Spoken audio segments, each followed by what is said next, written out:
Hey guys, I'm Si. Welcome to A.C.E Podcast Nation and welcome to our wrestling series of Keepin It Real with Andrew Thompson. We're going to have a short, sharp show today. We're going to have a quick chat. We haven't been able to do one for a couple of weeks, so we're just going to give some predictions for Hell in a Cell, talk about some interesting stuff, and then be out here. But joining me to talk wrestling is none other than Post Wrestling's writer and interviewer, Mr. Andrew Thompson. Welcome, my friend. How are you? The good man, Si, the host of the great A.C.E Podcast Nation. Almost 1,000 subscribers YouTube channel. What's going on, sir? Nearly there, 900 and something. It's like, it feels like it's stuck on like 900 and I think it was on like 906 or something. It felt like it was stuck there. I know that's the worst when you like literally right there. Yeah, but you know, it's what it is. It'll get there eventually. Loads to talk about, mate, because we've had obviously a couple of weeks of off of shows. But I'm going to focus on the more kind of last week or so, because it seems a bit pointless to talk about. About 2 weeks ago. You can start with last night. Mr. Daniel Bryan said this is his last run as a full time talent. So. Yeah, that's interesting. That is, and that was one of the things I was going to ask you about. Actually, was him and Kevin Owens. But before we go into that, like, where do you rate Daniel Bryan's WWE run, like from start to finish? I know he left for a short while, but from start to finish, like, is he right up there with the very, you know, the greats, if you like your Austins and Rocks and whoever else? Oh, you talking about all time? Yeah. Do you think his run is as good as some of them? I mean, if you like specifically speaking about WWE, I think he cracked the top 20 for sure. Because there's so many people that been there from start to finish that have had really, really, really good runs. But I mean, if you talking about like just professional wrestling, period. Oh yeah. Daniel Bryan is up. He's completely up there. But like you talk about WWE, yeah, that's why I wanted to make the question more difficult because obviously wrestling wise, he's wrestling wise. There's no question. There's no question. Like Daniel Bryan has already put in his work like before he got to WWE when it comes to just being a great wrestler. You go back and look at some of this all-rich stuff. Dude used to damn near kill himself, like for people to be entertained and stuff like that. So. Like, and then for his own love of the sport, of course. So, I mean, if you're talking about just WWE, I say he definitely in the top 20. Cracking Key definitely in that top 20 range. But if you're talking about all time, it's difficult, isn't it? Yeah, it's not far off, though. I mean, because it's like all like, you know, your own preference. But like just me, I think Daniel Bryan is one of the greatest wrestlers to ever do it. And I mean, he made it WWE and had a very successful, like one of the top guys. They obviously like him a lot. Got the main event, WrestleMania, won the world title. Like, you know better than that. Like he going in the Hall of Fame, in they Hall of Fame. He gonna be in the Pro Wrestling Hall of Fame. The George Traeger Luther's Hall of Fame. That's not even a question. Like he one of the greats, man. So I mean, I respect it. Like he already put in the work. He ain't got shit left else to prove, bro. Like no, he did it already. I do think at the start of his kind of when he became a main event star, obviously he kind of did it in spite of WWE. They didn't, you know, it was clear they didn't want him in that position at first.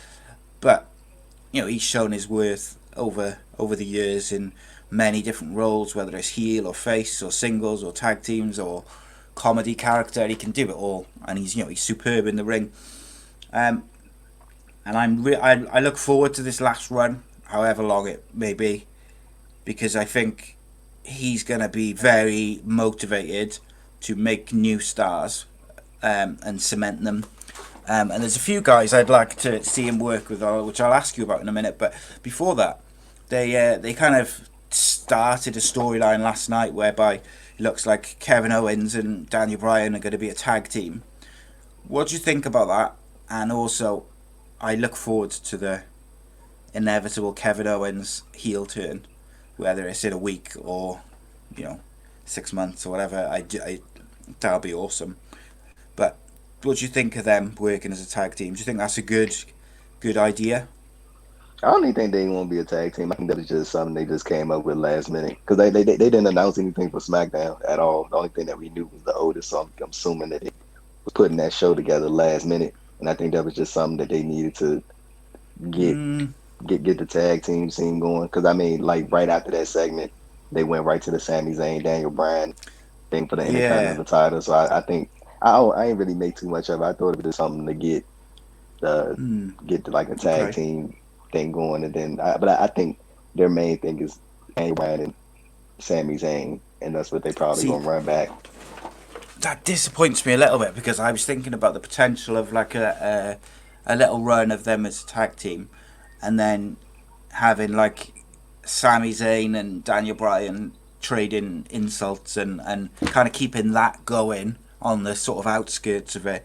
It would have created like this fantastic dynamic whereby everyone's expecting Kevin Owens to turn, but you just don't know when. And then you've got the Sami Zayn and Kevin Owens dynamic as well as that. With that, it would have been really interesting. I'd love to see a Daniel Bryan Kevin Owens feud in this run from Daniel Bryan, but then I'd also would not be against seeing Sami Zayn and Kevin Owens as a heel tag team, and or even Sami Zayn versus Kevin Owens again. We haven't seen that for a few years, so I like the thought of that. So we saw this week on Wrestling TV two very interesting segments. On Wednesday on AEW, we saw Jericho and MJF doing like a Broadway kind Yeah, of the song and dance, song, the song and and dance. then Yeah, and then last night we saw Law and Order spoof from Otis and the Miz and all this. Um, well, first of all, where do you stand on both individually? but I liked it. Like I'm like I've gotten to this point where I'm just trying to like. I mean, of course, there's some stuff I think that's just like ridiculous and absurd, but like Yeah, I try of to like course. enjoy, I just try to like enjoy. You know what I'm saying? Because I don't want to like I don't You want don't want to to. shit on everything. No, not even that. Because I mean, some stuff is like legit stupid. But I'm saying, like, I'm trying not to make myself hate wrestling because I feel like sometimes that's what people. You know what I'm saying? Because I feel like that's Yeah. what some people like. They try to like purposely make themselves Yeah. hate what they're Mate, don't watching. knock it. There's some YouTubers who've got like 50,000 subscribers because they make themselves hate everything. You know what I'm So saying? there's But like something in it for them.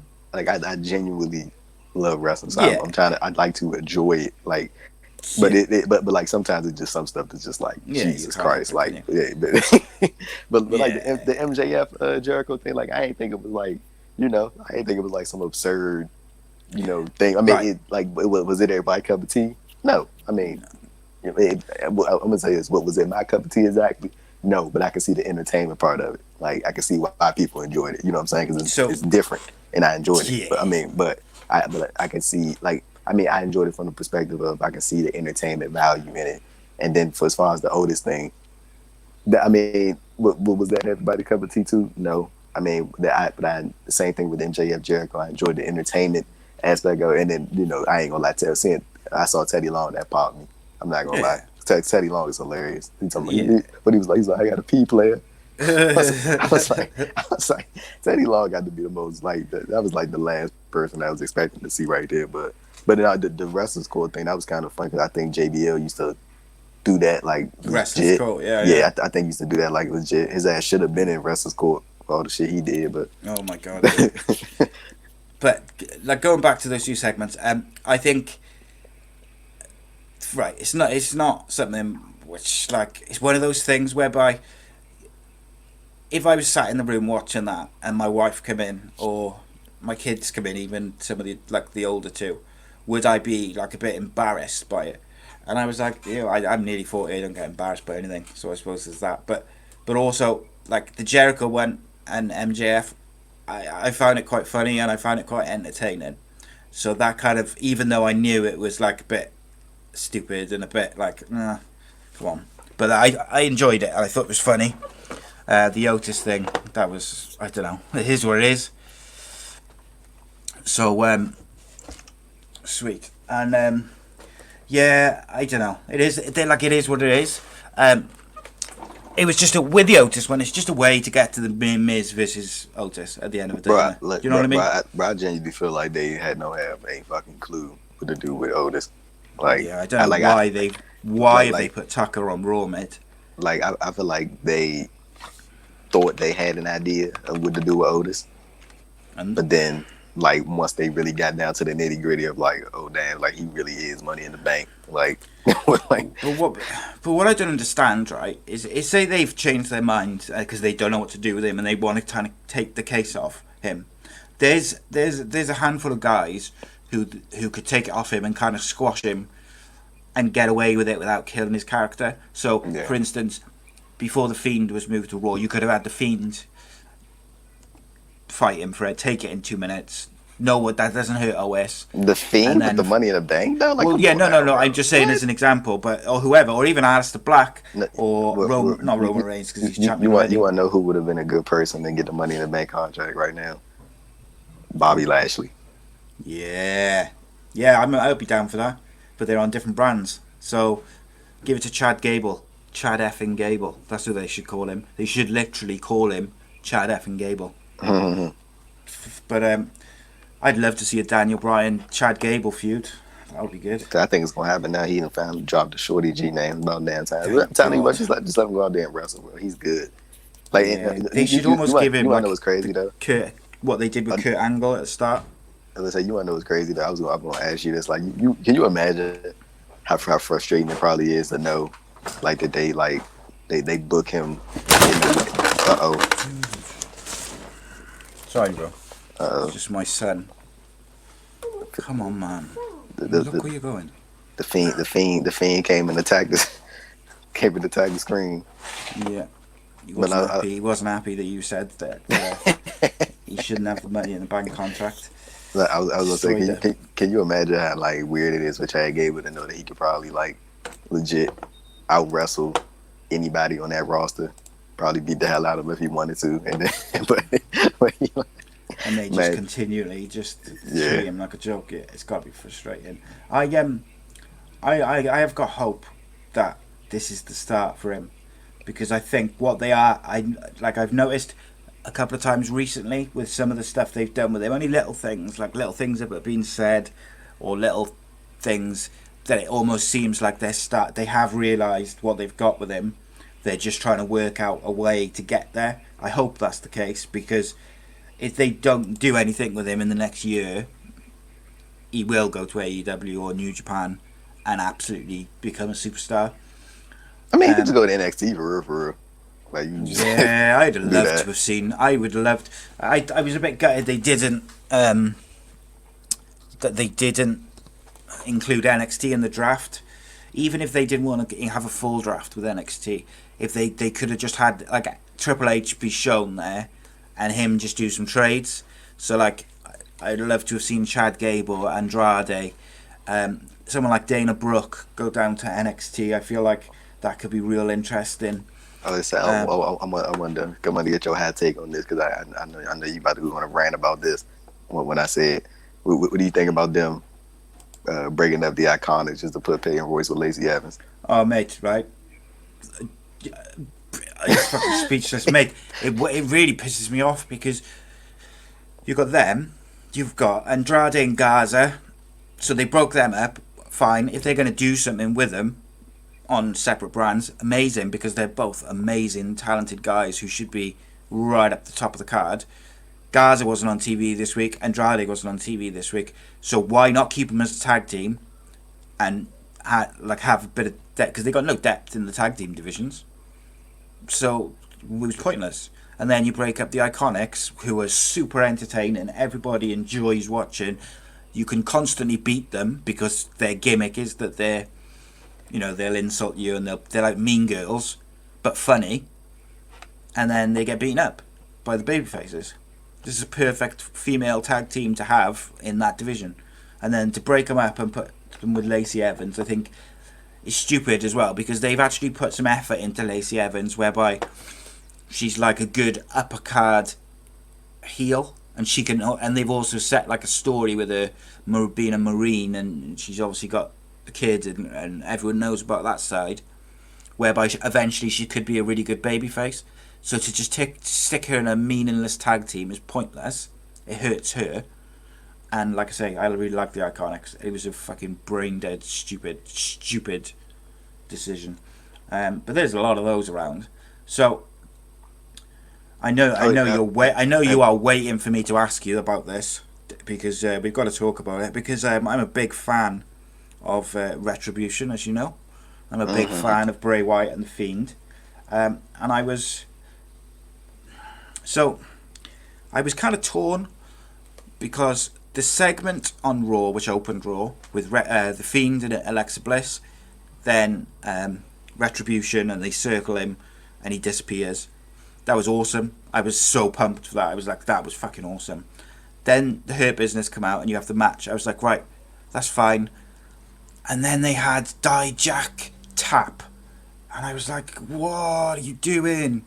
Like, if they wanted to beat Retribution, you could have done it so, like, that. I felt like that hurt them more than what happened after the match. Having your biggest, baddest, most threatening guy tap. Like, if they really had to have, like, someone lose, why wouldn't you have Slapjack be the one to lose? Even then, I would say, don't have him tap out this early. And this is what I said weeks ago to you, wasn't it? Is if they're losing in 2-3 weeks, it's going to be very difficult for them. And then they play this awesome Retribution promo from backstage after they've just tapped out, and it's like, come on, man, you've got to, like, you've got to think about what you're doing with these people, because the Hurt Business can take a loss to Retribution. It doesn't hurt them, for no pun intended. I don't even think it hurts them to get beaten up by the Fiend after the match, because he didn't attack all 4 or 5 of them at the same time. He took them down one by one after they just had a match, and it's the Fiend who's like, you know, he's been shown to be like this kind of invincible force or whatever. Unless you're Goldberg, fuck him. Do you know what I mean? So like, I didn't think that really buried them. I felt like the ending to the match buried them more and didn't make sense, and that's what annoyed me. What did you think of it overall? Did you enjoy the initial bit? And go on, you tell me. Look, firstly, I like them. Mustafa Ali got put with them. I think that was a good. Yeah, because we haven't spoken about that, because he was in a couple of weeks. Yeah, so I'll come back to that for me now. But go on, sorry to interrupt you. That was like a good little swerve right there for Ali. Finally gave him something to do, because he ain't really did much of anything over the past. I mean, he ain't really did much of anything since 205 Live stopped being hacked. SmackDown hacker. I mean, he wasn't even doing nothing with that, because like we didn't know it was him. He stopped it. Yeah, we didn't know it was him. Like, so I mean, like, he hadn't really done much of anything in WWE until, well, no, he hasn't done anything since the Daniel Bryan stuff when they brought him on the SmackDown, and Ali should have been one of the challengers to Kofi, 100%. That I don't know how that didn't happen, but it's frustrating, isn't it? Yeah, but I mean, I hope they do something with him now, because I feel like he could be a main event star now, especially with these massive guys as part of his stable. So where do you stand? Like, obviously on social media it was full of Retribution's buried, etc., etc. After the show, after that initial segment was all completed. Like, do you think they're buried because of that? Do you think there's no way back for them? No, I don't think they buried. I mean, what hurt them more for you? Being tapping out or being taken out by the Fiend? Both, because they shouldn't have lost. I don't think they should have made that match happen. The Hurt Business versus Retribution. I think they should have saved that for like a pay-per-view or something like that. They could have just done a singles match between whoever and one of them. They were building that for so long, for a couple of weeks, so they should have kept it rolling a little bit and kept building up the tension between the two sides. But they were just so quick to throw them in there in the 8-man tag. I mean, you could have kept that going a little bit, but I mean, I don't think it did any favors for them, Retribution, to tap out. If they didn't have that match, so they exchanged promos instead, and maybe they did like Slapjack versus Cedric Alexander or something, and it ends in a disqualification, say. that segment overall to open Raw after the draft, I think would have been superb. Where you had the Fiend and Retribution kind of, you two, like you got this big stable, you got this big new single star coming over to your brand, you've got the Hurt Business who've got some gold, all kind of jockeying for position, and I think that's like a really hot start. Like the one thing I think they should have probably or could have done with the Fiend after the match was they could have had him take out like I've forgotten his name, the guy who used to do the commentating on Raw. Dio Madden. Yeah, Dio Madden or whatever he's called now. Mace. Yeah, I like his get up though and his costume, whatever his costume. I think he's clothing wise he looks quite cool. But if you could have had the Fiend take him out or whoever, one of them out, and then when the others come, the lights go out and he disappears. I feel like that doesn't hurt him as much as well either, but he still gets like a bit of retribution, for lack of a better word. I've got a feeling that as a way to kind of build Ali, they're probably going to put him versus Bobby Lashley for the title, for the US title. Is it the US? Yeah, it's the US title, isn't it? But I'd actually really like to see Dijakovic versus Bobby Lashley for the IC title. I feel like that could be really good for T-Bar to like build him up as a, you know, like as something. Two big dudes who can both really like wrestle really well. I'd rather see Mustafa Ali up in like a number one contenders match for the world title. I feel like that's where he should be. Whether they do that is very much doubtful. Just lastly on the Fiend, because I could spend the whole show talking about it, but there's some other stuff we've got to talk about. Oh, I know. So with the Fiend, in the Funhouse segment. So as you know, I watch all the YouTube videos where people pick out all the Easter eggs. One of the Easter eggs within the Funhouse was, when he was unpacking the stuff out of like a case where he was moving from SmackDown to Raw, he pulled out what did they call it? They called it a crucifix, which Randy Orton used when he burned down the compound. And Bray Wyatt will always give like a little hint in his in those Funhouse segments about where the character's going next. Do you think that a way to stop Randy Orton getting the title without him taking a clean loss in the cell again to Drew McIntyre, we could see the Fiend either appear in the cell, and then the lights go out and Randy Orton's disappeared, or he drags him under the ring, or he just comes in and does something and then Drew wins. Like some way to kind of start a Randy versus Bray feud, or because obviously they're going through all the people who've previously hurt Bray Wyatt, and obviously Randy Orton's right up there with that sort of storyline. Do you think they're going to do that yet, or do you think they'll wait for a bit? I don't think they're going that direction yet. I mean, I think they just kind of want to wrap this Drew Randy thing up, because I honestly can't call it what they're going to do with Drew and Randy. Like, I wouldn't be surprised if they had Randy win, to be honest with you, and I wouldn't be surprised if they had Drew win either. I got a feeling. So I put that question to you. That's not like necessarily what I think they'll do. What I think the WWE will do is I think they'll have Randy Orton beat Drew, and then the Fiend will attack Randy Orton afterwards. And I don't want them to do that because I don't want the Fiend in the title picture. But he just lost the title. Yeah, and I just think that that's what I think the WWE thinks you want to know something, do. bro? They kind of treat the Fiend like Oscar. Put the title on him. No, I mean they like treat them kind of like the same. Like, I think they view them as like main event transitional champion. Like, that's like the best way to describe it, because like Oscar, they obviously think Oscar's really good and she can get a good match out of anybody. But they like you notice Oscar is always champion in like these periods of like when in between the big shows. No, not even just that, but like when there's something greater ahead for somebody else, and they kind of use Oscar to like kind of just navigate that road to get there. And they kind of do the same thing with the Fiend. Like, the Fiend was in this placeholder feud with Braun Strowman because they didn't have anything planned for Braun Strowman. Like they thought they were planning to go with Roman the whole way, and Braun just so happened to be in that position. So it's kind of weird how they treat the Fiend. I think they should just not put any titles on him at I don't all. want to Like see him in a I title think picture, that was the thing that they messed up on the first time. Mm. And they kind of did that to themselves because I remember when what was that Clash of Champions 2019 when he first attacked Seth Rollins after to set the match up Hell in a Cell. Yeah. I think people were excited and they were ready to. They was like, oh yeah, they about to put a title on him already. And I don't think anybody had a problem, but it was the Hell in a Cell match that messed it up.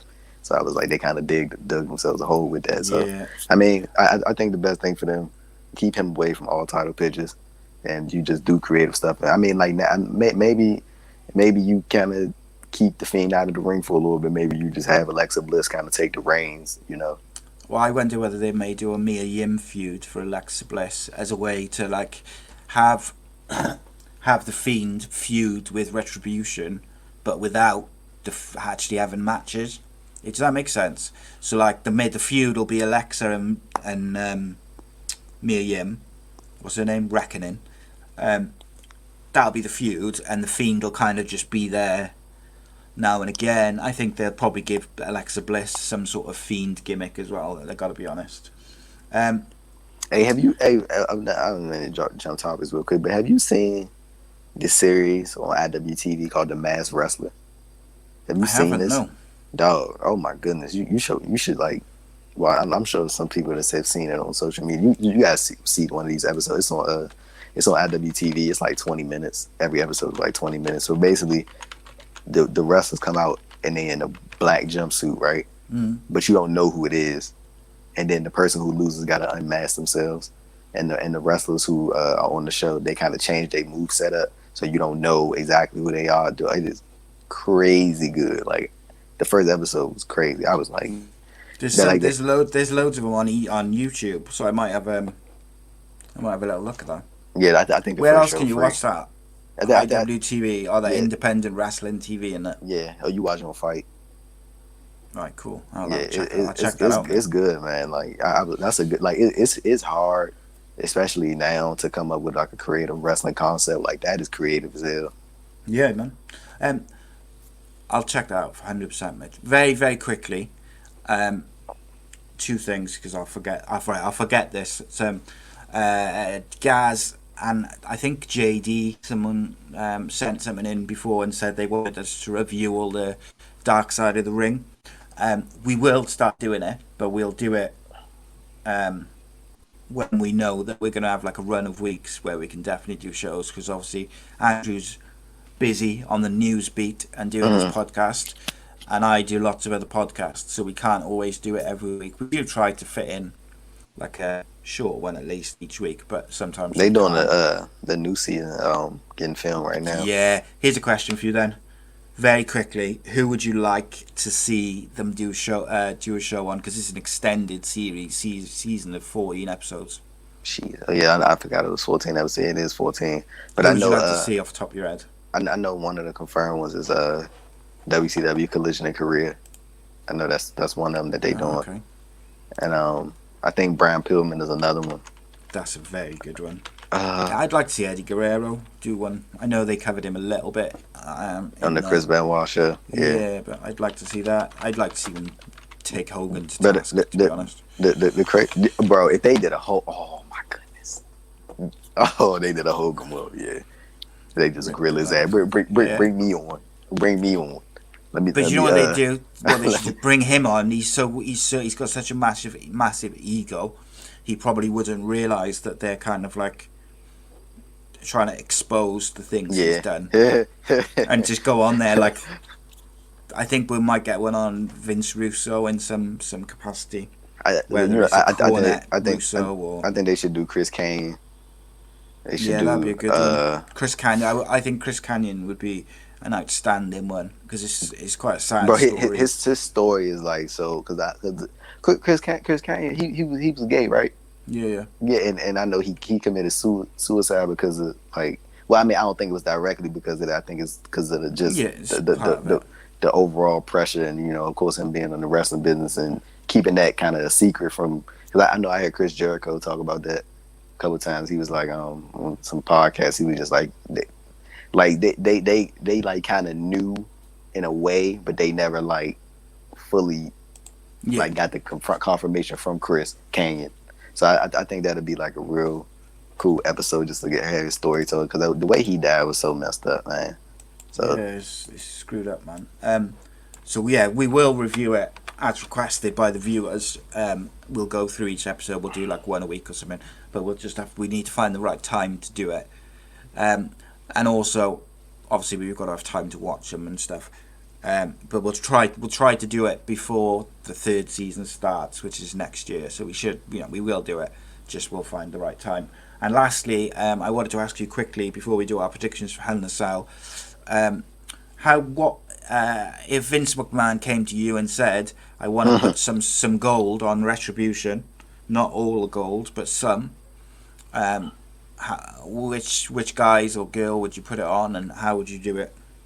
none of them. You wouldn't put gold on any of them? I don't think I don't think that helps anything. Because I mean, look how they booking them down, bro. Like, yeah, like they need to do something to build them up, don't they, as a threat now? Like I don't think a title is going to do anything. Like I think that's just going like honestly, do you even remember that Bobby Lashley is the U.S. champion? No, you like, forget all the time, don't you? What I would like to see like though is who the hell are the women's tag team champions right now? Like I don't even know. Not Shayna Baszler and Nia. Let's see, I mean like because I actually like Nia Shayna. I mean it's just like oh yeah, you just forget who the champions are. Yeah, you just forget who the champions are. Like why they don't take them titles to NXT, man? Like let them do something with the people in NXT. Like I know there's not really many teams in NXT right now, but because I know Tegan Knox was she injured again. I feel bad for her. She can't catch a break. No. I think with Retribution they just need to just build them up as individuals, or like have a tag team and a couple of individuals, build them up, show that they're like talented in the ring, and give them some wins both as a team and individually. Give them some feuds, whether it's Mia Yim and Alexa Bliss, or Ali versus whoever, Andrade, say just for an example, and build them up that way, rather than just having them cut promos and do 8-man tags and stuff all the time. But yeah, I'd like to see Mia Yim and Alexa. I think that could be a good feud. Okay, just to finish us off, then we're going to go super quick. It's not a very long card anyway. Hell in a Cell. Otis versus The Miz for the Money in the Bank contract. Who you got? Miz. Yeah, I think after all this, if they don't take it off for Otis, it would be real pointless. It's investment of time, wouldn't it? Or maybe they're just trying to get people to care about Otis. You never know. I think the big problem with that is Otis, I think, is more over with the fans in the stadiums, if that makes sense. Yeah, sure. I think that's true. Jeff Hardy versus Elias. Why is this on? Because Elias still thinks that Jeff Hardy run him over. No. I know that, but I'm saying, like, why is this? Like, this should have happened on Raw, some shit like that. Like, why is this? It's weird, isn't it? Why is this on the card, man? But there's 3 cell matches, isn't there? So, I mean, they could have, man. Honestly, you could have gave me, give me Nia Jackson, Shayna versus Dakota Kai and Raquel Gonzalez or something. Like, give me something different, man. Like, give me something different. But now, I mean. But I always think all the titles should be defended at pay-per-views anyway, or most of them. So you trying to have us do a 4-hour long pay-per-view? But like at least the main ones, like I don't know, like I feel like the IC title is not defended enough, and the US title is not defended enough. You're right, but no, I'm gonna go Elias. Yeah, I think they're going to give Elias a bit of a push now, so I'd be very surprised if he lost. Bayley versus Sasha for the SmackDown Women's Championship in the Hell in a Cell. Who do you got? Wait, who you got? You can't tell me your picks for the first 2 matches. I think they'll keep it on Otis, and I think Elias will win. So for Bayley and Sasha, I'm going Bayley, and then Bayley goes to talk to Mr. Adam Pearce and says that Sasha can't face her no more. Yeah. And then Sasha wins the Royal Rumble. Bailey Damn don't it, got you no stole choice. my idea. That's exactly what was in my head. And then they run it back at Mania, and then Sasha get the dub and finally gets the SmackDown Women's title. Yeah, that's exactly what But I was going to let me say. ask you this: where does Bianca Belair fit in this? Because you see her on SmackDown, as superstar, man, Yeah, superstar, they're superstar, doing man. quite a good job of building her up with the No, for vignettes and side stuff. for real, like dead ass, like she looks like a superstar, bro. Like Yeah, it, everything about bro, her. she has this like number one. I think this really stands out. Like when the women's belt, she has size, bro. Like she's not short. Mm. Like she like would be out. Bianca's like 5'9", 5'8". Like she stands out. Like she's really, But and then she's like my she's worry is, though, mate, is that I agree with you. Bailey will beat Sasha, and then she'll go to like Adam Pearce or whatever and do it so Sasha can't have another shot. My worry is that then they go to the Bianca feud with Bailey as a like as a placeholder. transition until Yeah. Royal Rumble, Uh huh. and I think that's a mistake. What I would do is I'd have Sasha win the Rumble, Sasha win the title at Mania, and then the next SmackDown or whatever Raw after WrestleMania, that's when I begin the Sasha versus Bianca Belair feud. I'd even do some sort of trade that week after WrestleMania and say that USA and Fox have traded Bailey for whoever, Shayna Baszler or someone, and just to split them up straight after, so you haven't got to run back the rematch and beat Bailey a second time. Yeah, my computer's frozen, so I'll just finish it off on my phone. Yeah, you're fine. Um, But no, I was gonna ask you. I was like, cause like I know you know, and I know you know for a long time. I'm longer than me and you've been doing this podcast. I know you always said that you think Bianca Belair was like main event talent, but like just seeing her on SmackDown, I'm like, dude, like she can literally like be sliding into that spot like right now if they wanted to, cause like she has the look, got the size, got the move set. She's marketable as hell, cause you know all the little kids going with that long ass braid, it's like some type of toy or something like that. yeah, I'm telling you, you know they gonna want it. Like, what? Like, where does she fit into all of this? Because I mean, obviously the thing right now is Sasha Banks and Bailey, but I think Bianca Belair is gonna have like just an uproar of support that people want to see her in yeah. that spot. Especially when the fans come back, I think that she's going to be like that superstar that the fans just can't get enough of, and she just like that like that Daniel Bryan type or that Kofi, just these people who the fans just connect with and they can't get enough of them. My only, like I said, my only worry is that they jump to it too soon, because I think she's perfect to be Sasha's first feud. The only problem with that, of course, is one of them's got to lose. If And you that have SmackDown Sasha don't have no lose, damn women, bro. They got like well, 7 girls on the roster. yeah, this is the problem. They every year they seem to leave one side or certain divisions completely short, and it gets very frustrating. Um, Next, then we've got Drew McIntyre and Randy Orton. Who you got? I'm gonna go. Ooh, that's a tough one. I'm gonna go Randy. I'm gonna go Randy. Yeah, I've got a feeling, mates, that Randy might be in for a run at the top. And Cause just going back to the Fiend very quickly about the title picture. I don't want to see him in the title picture anytime soon. However, I do think as a babyface, defeating sometimes a long-term dominant champion, I think could be quite effective at like a Mania. So if you'd had him on the same roster as Roman Reigns, and Roman Reigns has had like a year-long run at the top, beating everyone, or like a Strowman or someone who's just had like this massive long run where no one can beat him, I think the Fiend is a good tool to get the title off them at Mania or like a big show. But I don't want to see him just in a like Clash of Champions title feud. You know what I mean? It's stupid. But I do think Randy Orton will win the title.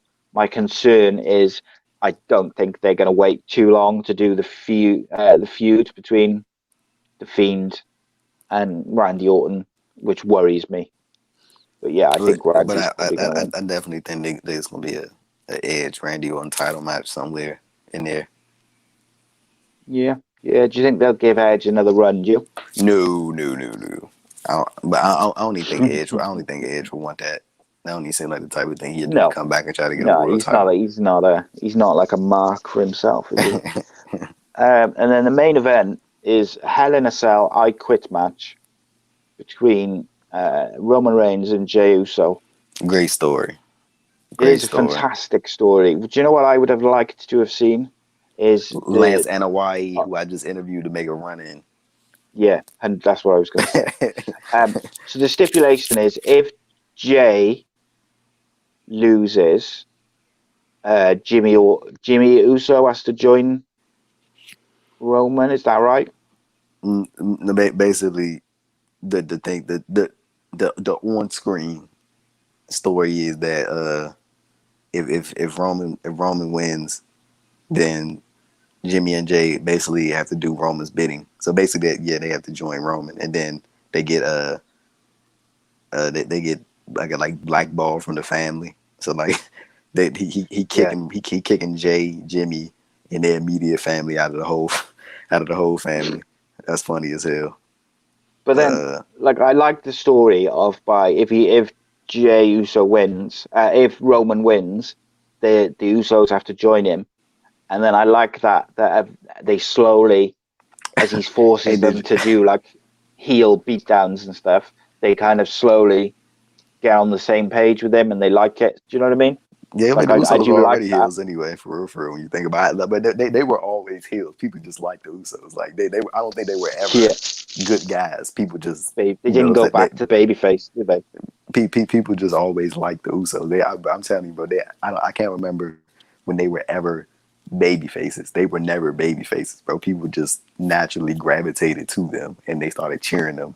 Yeah, the Usos, I don't think they were ever heels, but I mean ever baby faces. But I'm interested in this story, man. It's a real good one. I think they're going.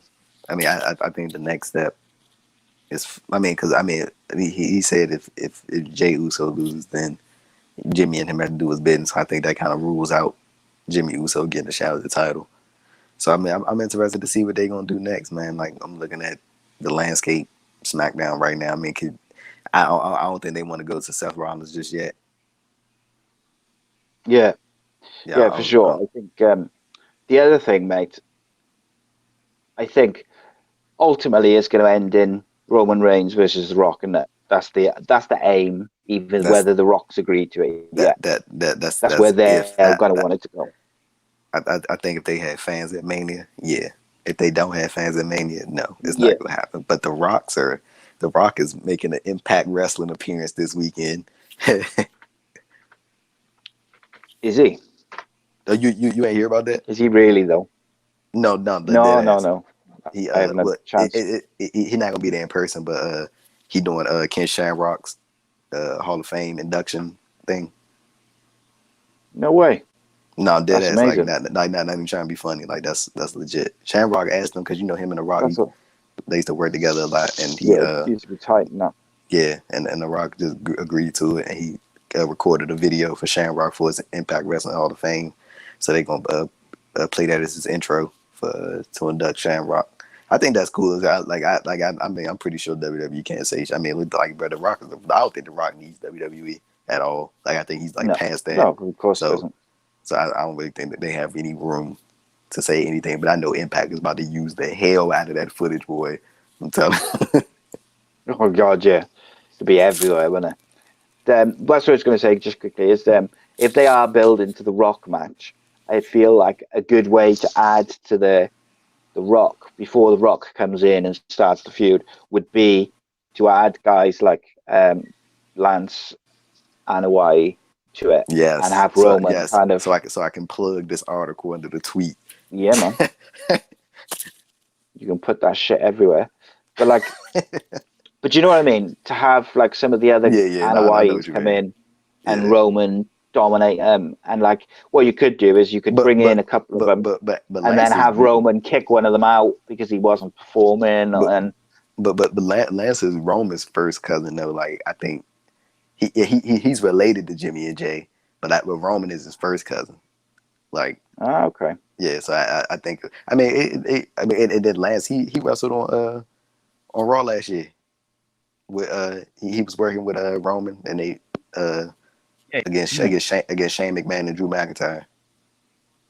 Yeah, see, it's one of them things, mate. It's building. Right, I know that we've you fitted me in today, mate. So I appreciate it massively. Tell people where they can find your stuff and your social media and whatnot. Man, all I want people to do is go subscribe to the A.C.E Podcast YouTube channel. That's it. That's what I want you to do. Go run that man to 1,000 subscribers. That's all I want.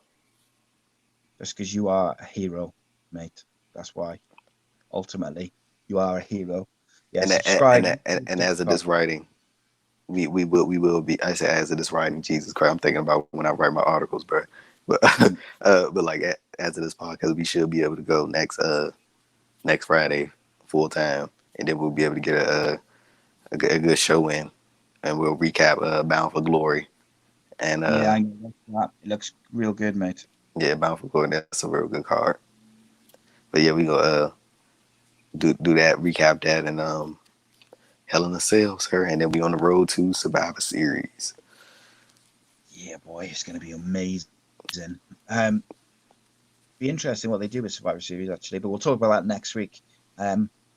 If they do continue the Retribution and Fiend. So, I don't want to hear none of your foolishness on the road to Survivor Series talking about the Fiend and Alexa Bliss versus Karrion Kross and Scarlett. I don't want to hear it.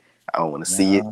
The Fiend and Braun Strowman, Alexa, and someone else as the new Wyatt family.